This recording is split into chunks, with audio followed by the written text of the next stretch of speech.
Aïdjo, le fils du prédécesseur de Paul Biya, est devenu très discret et prudent ces dernières années, choisissant le « bon moment » pour se révéler à tous les Camerounais.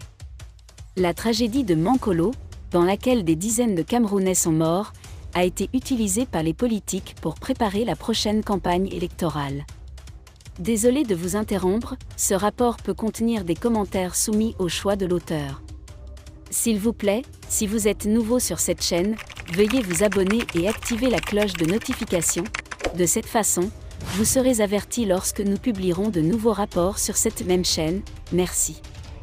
L'ancien chef de l'État camerounais originaire du nord du pays est arrivé après que les membres du cabinet Cabral Liby, Franck-Emmanuel Byka et bien d'autres se soient rendus sur le site du glissement de terrain mortel. Son fils Badjika Aïdjo est également arrivé sur les lieux. La rédaction de Cameroun Online a été informée que, après le fils de Paul Biya, également fils d'Aïdjo, Badjika a déclaré qu'il ira réconforter Mankolo dans les prochains jours, tout comme son voisin Franck Biya. Les nordistes se mobilisent en soutien au fils d'Amadou Aïdjo. La guerre de succession bat son plein. On pourrait dire que la bataille des suites a atteint son apogée. Une formation à grande échelle est en cours. Après Omar Bongo, Ejadema et Obiang, il y a eu un mouvement au grand jour pour tenter de recommander au pays Franck-Emmanuel Biya, fils de Paul Biya, pour lui succéder. Quelques semaines plus tard, les choses semblaient soudainement avoir changé. Revenons un peu en arrière. La capitale politique, la Chambre des représentants plus précisément, a tenu le 14 mars 2021 une réunion discrète entre certains élus et d'autres députés du Grand Nord. Aïdjo était sur le point de se lancer dans une réorganisation massive. Son fils l'ambassadeur Mohamed Aïdjo. Ce dernier n'a pas assisté à la réunion et n'a apparemment pas été informé.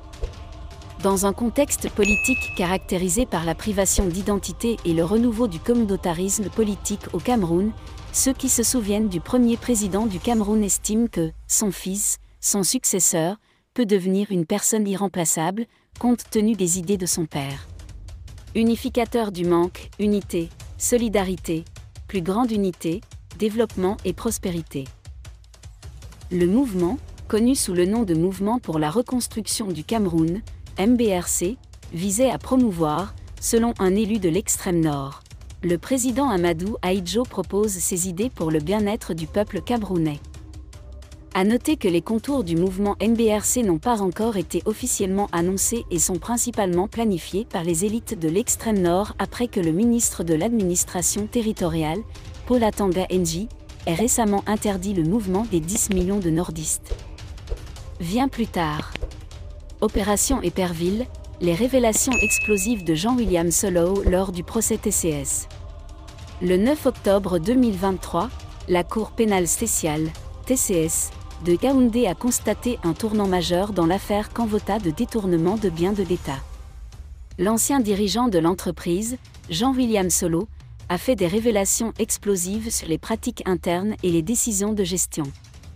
Solow a déclaré au tribunal que le PDG de Kamwate avait le pouvoir d'embaucher un cabinet d'avocats pour représenter les intérêts de l'entreprise sans l'approbation du conseil d'administration.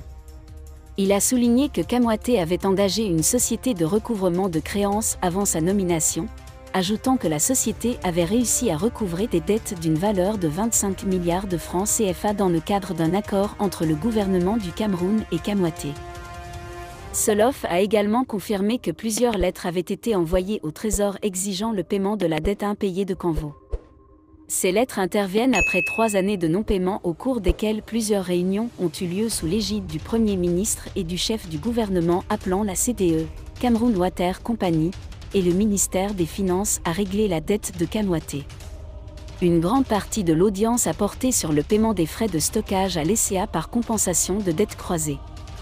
Solow a expliqué que l'accord a été signé en janvier 2011 entre le directeur général de Kamwate de l'époque, Atandana Kuna Basile, et le directeur général du CDE, Ibrahim Randan. Cet accord est une condition préalable fixée par la Banque mondiale pour pouvoir décaisser des fonds. La prochaine partie passionnante du procès est prévue le 16 octobre avec le procès de l'accusé Victor Stanislas Atandana. L'affaire continue d'attirer l'attention du public et met en lumière les pratiques de gouvernance des sociétés cotées et les défis auxquels les dirigeants sont confrontés dans un contexte politique et économique complexe. Merci d'être resté avec nous jusqu'à ce point. Comme toujours pour promouvoir la liberté d'expression, laissez vos opinions à ce reportage dans la section commentaires ci-dessous. Si vous avez aimé cette vidéo, merci de liker, partager, commenter et surtout vous abonner à la chaîne. Et on se retrouve très vite pour une prochaine vidéo.